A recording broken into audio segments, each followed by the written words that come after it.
Halo, jumpa lagi dengan Marco Deal. Hari ini kita akan bercerita tentang pemilik weton tulang wangi yang sangat digandrungi oleh para makhluk halus.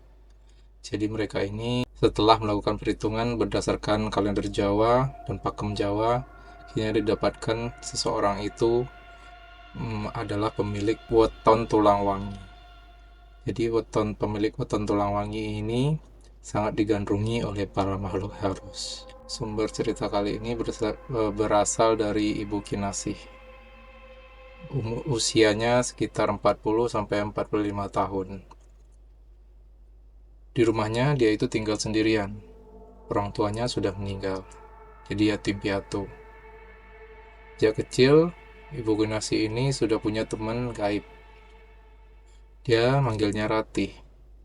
Katanya rambutnya panjang, wajahnya jelek kayak hancur-hancur gitu, dan sebelah matanya luka seperti habis kecelakaan. Kadang Ratih ini wajahnya terlihat normal seperti orang lain. Waktu itu Ibu Kinasih ini masih kecil, jadi belum bisa membedakan itu setan apa manusia. Karena belum bisa membedakan, Ibu Kinasih sering main dengan Ratih. Dan gak jarang pula Ibu Kinasih sering ditegur sama orang tuanya. Dibilang jangan main sendiri, padahal di mata Kinasih depannya sedang ada Ratih. Tiap hari Kinasih ini benar-benar sering sekali ditemani sama Ratih. Ibu Kinasih bilang Ratih ini tiba-tiba nongol aja. Nongol, tahu-tahu nongol gitu. Kadang dari dalam lemari, dari dapur, dari mana aja. Namun anehnya, sejak Kinasih haid, Ratih ini sudah nggak pernah lagi muncul di hadapannya. Jangankan bermain, ketemu aja Kinasih itu sudah tidak pernah lagi sejak Kinasihnya haid. Setelah menceritakan semuanya kepada bapaknya, Kinasih mulai paham kalau Ratih itu adalah makhluk halus. Setelah dia tahu kalau Ratih itu makhluk halus, Kinasih ini jadi ketakutan. Soalnya waktu mereka masih sering bermain, Kinasih sering dengar kalau Ratih ini cerita yang aneh-aneh. Cerita Ratih yang paling diingat yaitu Ratih pernah bilang kalau bapak Kinasih katanya hidupnya itu gak akan sampai 50 tahun. Dan bau badan Kinasih ini harum. Harum semerbak katanya. Bahkan dari jauh badan Kinasih ini sudah tercium wangi. Dan anehnya, belum sampai 50 tahun, bapak Kinasih ini benar-benar meninggal. Kata orang sih meninggalnya karena serangan jantung. Namun yang Kinasih lihat, 7 hari sebelum meninggalnya bapaknya, setiap malam Kinasih sering melihat di depan rumahnya itu ada rombongan laki-laki telanjang yang lalu lalang, warawiri. Gak hanya itu aja, nasi di rumahnya mereka sering basi. Dan setiap malam Kinasih selalu merasa ada yang memeluknya ketika dia sedang tidur. Kalau dari segi Bapak Kinasih, di hari sebelum kematiannya, Bapak Kinasih ini mewanti-wanti agar Kinasih selalu berhati-hati dalam hidupnya. Entah apa maksudnya, jelas itu yang dikatakannya. Sekedar informasi, sejak kecil Kinasih memang tidak pernah mengetahui mengenai weton dan semacamnya. Orang tuanya teruskan diam dan tidak pernah menceritakan apapun. Oh iya, Ibu Kinasih ini meninggal ketika melahirkan Kinasih. Kata kerabatnya, waktu proses persalinannya itu agak sedikit aneh. Tak kenapa banyak dukun bayi pada malam itu yang menolak untuk membantu persalinan Ibu Kinasih. Menurut para dukun bayi, malam itu adalah malam sakral dalam perhitungan Jawa dan kurang pas digunakan untuk persalinan. Nah, anehnya lagi, di hari-hari tertentu, Kinasih ini dilarang untuk tidur di ranjang. Apalagi kalau bulan suruh. Bapaknya selalu mewanti-wanti agar tidak tidur di ranjang. Bapaknya juga rutin buat sesajen. Dan sesekali tubuh Kinasih disemprot dengan minyak serimpi, minyak khusus untuk mayat, yang katanya biar menyamarkan aroma Kinasih agar tidak tercium makhluk halus. Nah, waktu bapaknya meninggal itu benar-benar membuat Kinasih terpukul. Ya bagaimana nggak terpukul, tinggal satu-satunya orang tua meninggal. Akhirnya Kinasih hidup sebatang kara. Nah, sejak tinggal sendirian itu, hidupnya Kinasih semakin aneh. Bukan hanya dari lingkungan sekitarnya, yang aneh juga dirinya sendiri. Moodnya gampang berubah, sering emosi tanpa sebab, mager, malas ngapa-ngapain, mudah lelah, dan waktu tidur itu suka mimpi aneh-aneh. Apalagi kalau udah deket bulan Suro itu, keadaan fisiknya semakin menjadi-jadi. Tidurnya selalu di atas jam 12 malam.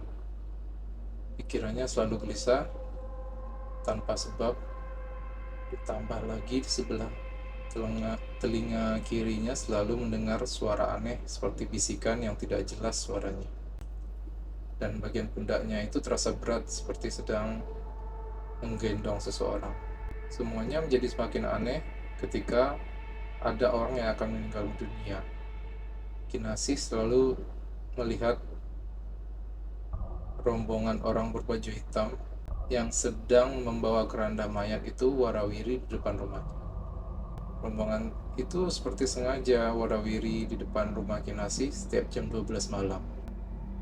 Nah, kalau Kinasih udah lihat yang begituan, besoknya di dekat rumahnya pasti ada yang meninggal dunia. Gak hanya itu aja, Kinasih ini pernah 2 tahun gak pernah berhenti haid. Yang keluar bukan hanya darah haid, tapi berupa gumpalan bulan besar merah seperti bola tenis. Nah, yang paling mengerikan lagi, Kinasih pernah merasa disetubuhi oleh makhluk halus. Jadi waktu tidur, Kinasih ini merasa kemaluannya seperti ada dimasuki sesuatu, dan di atas tubuhnya terasa ada yang menghimpit dengan hembusan nafas. Tapi Kinasih nggak bisa lihat apa-apa. Dia hanya merasa sesuatu yang berat di atas tubuhnya dan dia nggak bisa bergerak sama sekali. Kejadian ini terjadi berulang-ulang. Setelah beberapa kali mengalami kejadian ini, Kinasih ini ngerasa hamil, tetapi pada kenyataannya dia nggak hamil. Jadi dia tuh ngidam, porsi makannya banyak sekali. Jadi seperti orang hamil pada umumnya, dia ngerasa di dalam perutnya itu ada bayi. Tapi perutnya itu sama sekali tidak membuncit. Jadi kayak perut biasa aja orang yang tidak hamil. Setelah itu kira-kira 2 minggu sebelum bulan Suro, setiap hari badan Kinasih ini terasa sakit.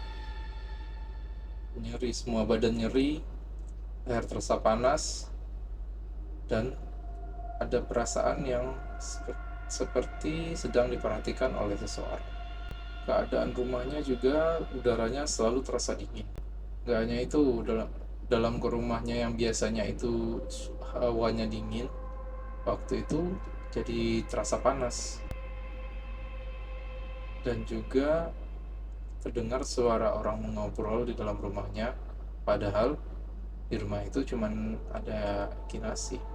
Kinasih juga nggak mau menyalakan lampu rumahnya, karena setiap dia menyalakan lampu rumah, dia itu jadi pusing dan muntah-muntah. Karena nggak pernah dinyalain, jadi suasananya rumahnya itu jadi gelap. Yang menyala cuma lampu teras saja sebagai tanda kalau di rumah itu ada orang. Nah, kata tetangga-tetangga, mereka sering melihat banyak orang di rumah Kinasih. Ada suara ramai, ada suara rame-rame, tapi juga tercium bau yang busuk.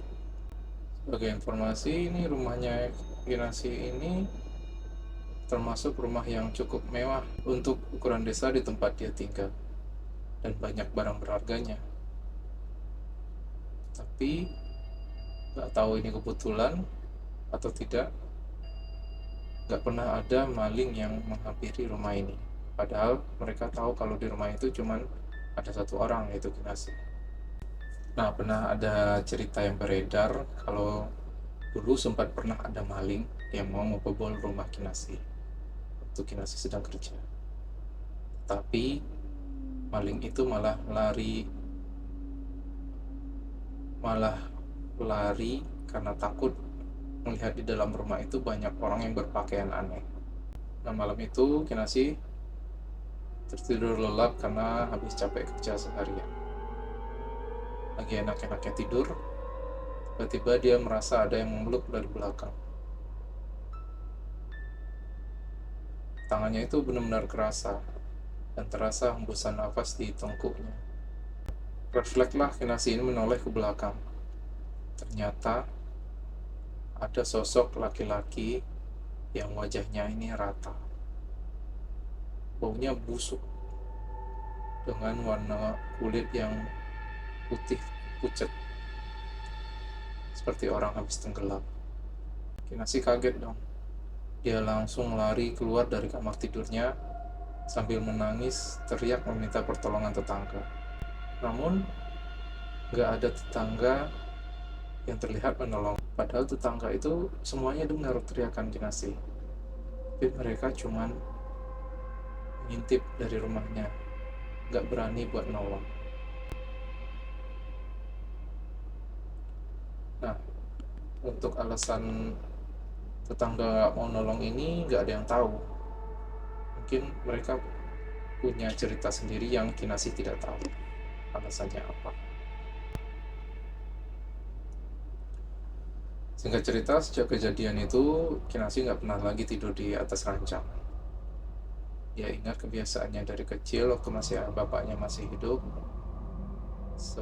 Di dekat selama bulan Suro, dia cuma tidur di lantai, membuat sesajen dan tidak pernah keluar rumah, serta tambah rajin beribadah.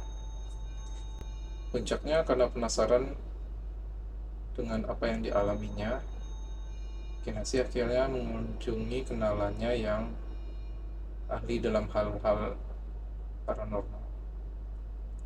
Ternyata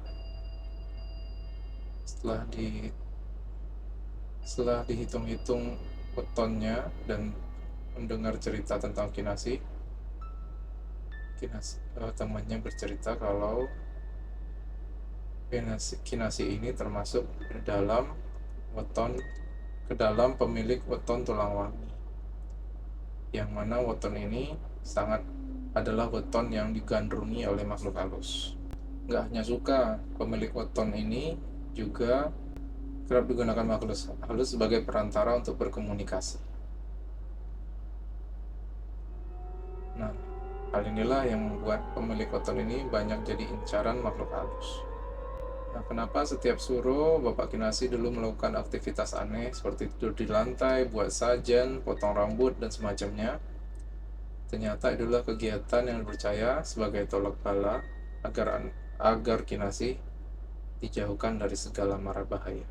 Setelah mengetahui semuanya, Kinasi bercoba berdamai dengan dirinya sendiri dan terus melanjutkan hidup. Nah, masalah weton ini, percaya atau tidak, semuanya kembali ke diri masing-masing ya. Nah, kenapa pemilik weton Tulangwangi selalu bermasalah ketika bulan Suro?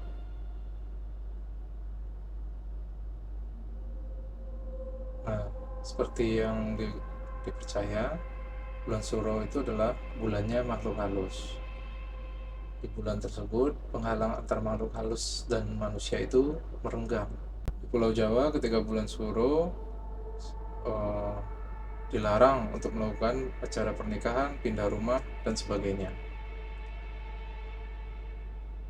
Hal itu menjadi tanda kalau sebenarnya bulan Suro adalah bulan yang cukup disakralkan.